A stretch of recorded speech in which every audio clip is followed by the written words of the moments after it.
আর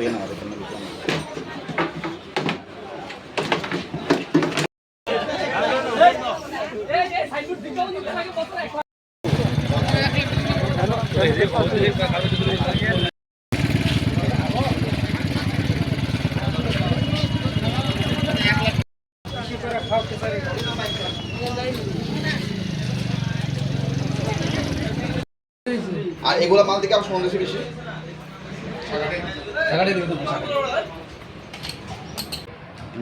আধা ঘন্টা আগে অনুমান বিশ্রামগঞ্জের কালীবাড়ি আছে, ওখানের একটা SBI জুয়েলারি বলে একটা দোকান আছে। ওই দোকানের মালিক লিটন বণিক আমাদেরকে ফোন করে জানায় যে একটা 25-26 বছর একটা ছেলে ওনার দোকানে কিছু স্বর্ণ এবং রূপা বিক্রি করতেছে।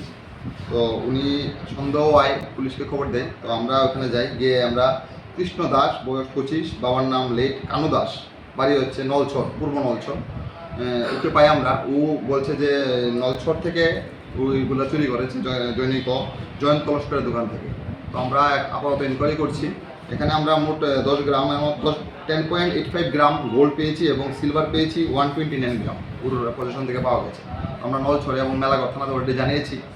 রূপা হচ্ছে 129 গ্রাম, 1 লাখ টাকার উপর এটা আমরা ও যে কথা বলেছে জয়ন্ত লস্করের দোকান থেকে চুরি করেছে। তো আমরা এটা ভেরিফাই করছি। আমরা অলরেডি মেলাঘর থানাতে জানিয়েছি, তারা